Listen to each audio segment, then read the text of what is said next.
तो हमारे पास दो मार्ग होते हैं।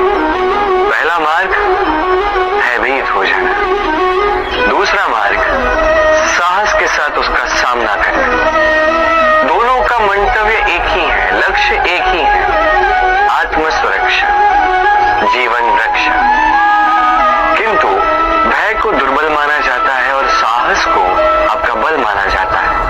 कारण यह है कि भय ये केवल एक प्रतिक्रिया है, वही साहस ये एक निश्चय, एक प्रतिबद्धता। और साहस के साथ यदि संकट का सामना आप करोगे तो हो सकता है उस संकट का सदा सदा के लिए आप दमन कर दो। क्योंकि संकट जब आता है सर्वप्रथम हमारा द्वंद्व होता है यहाँ मन। तो संकट का सामना हम यहाँ करते हैं। यदि इस हृदय को, इस मन को साहसी आप बना दो तो इसमें कभी भय नहीं आएगा और उस संकट का सामना करना सरल होगा, विजय प्राप्त करना सरल होगा। इसलिए निश्चित रूप से साहस अधिक श्रेष्ठ है। जीवन में जब भी कोई संकट आए तो साहस के साथ उसका सामना कीजिए और मेरे साथ प्रेम से कहिए राधे राधे। एक गैया और एक बछड़े में कैसा संबंध होता है। एक गैया अपने बछड़े को पुकार लगाती है और बछड़ा सहस्त्र गैयाओं में से अपनी माता का स्वर पहचान लेता है और अपनी माता से आके लिपट जाता है। अब कुछ ऐसा ही संबंध है आपके कर्मों का और आपके कर्म फल का। अब जो कर्म करेंगे आपके कर्म फल को पुकार लगाएंगे और आपका कर्म फल कहीं ना कहीं से आपको ढूंढते ढूंढते आके आपसे लिपट जाएगा। तो उचित तो यही होगा कि आप सत्कर्म करें, क्योंकि एक बार भले ही ईश्वर आपको आपकी भूल के लिए क्षमा कर दे, आपके कर्म नहीं करेंगे। तो यदि आप दुष्कर्म करने वाले हैं तो आप समझ जाइए। अब यदि आप शुभ कर्म करने वाले हैं तो आप समझ जाइए, जो आपका कर्म होगा आपका फल आपके पास अवश्य आएगा। आज नहीं तो कल, कल नहीं तो कुछ और समय में, किंतु आएगा अवश्य। आइए मेरे साथ प्रेम से कहिए राधे राधे। हम सभी कभी ना कभी जीवन में ईश्वर से कुछ ना कुछ मांगते हैं और ईश्वर जब हमारी मनोकामना पूर्ण करते हैं हम बड़े प्रसन्न हो जाते हैं।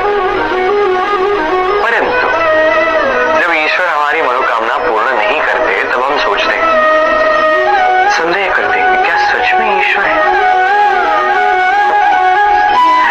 आपको एक बात बता दूं, यदि आपने ईश्वर के समक्ष अपनी इच्छा रखी, अपनी मनोकामना रखी और ईश्वर ने वो पूर्ण कर दी, इसका अर्थ यह है कि ईश्वर जानते हैं कि आपको इसकी आवश्यकता है।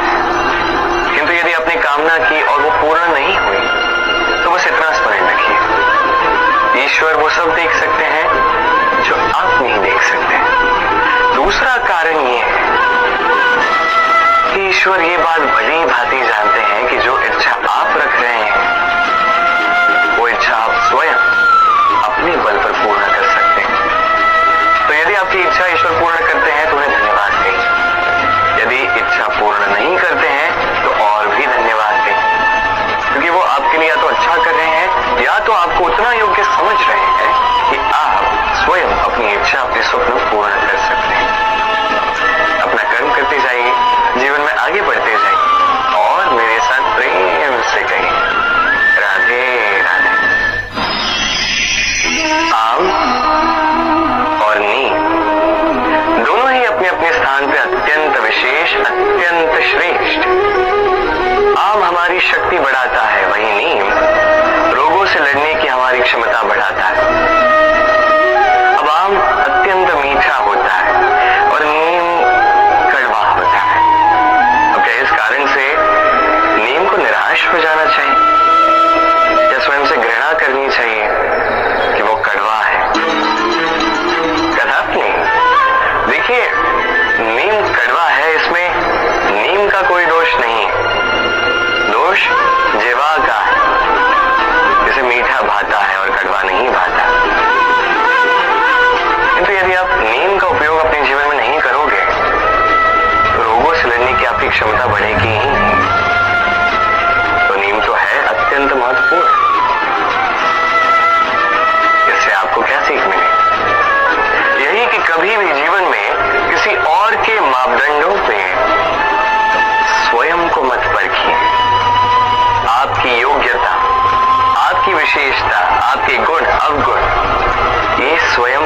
आप समझ जाइए, इतना ही पर्याप्त है।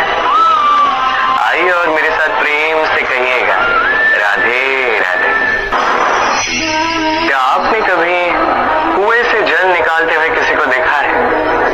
एक पात्र को रस्सी से बांधा जाता है, उसे कुएं में डाला जाता है, खींच के तब जल प्राप्त होता है। सरल सी बात है, परंतु कभी ये सोच के देखिए, कुएं में पात्र डालने के पश्चात यदि पात्र सीधा ही रहे तो वो जल में प्रवेश कर ही नहीं सकता। ना जल उस पात्र में प्रवेश कर सकता है, उस पात्र को झुकना पड़ता है, तब जाके जल उसमें प्रवेश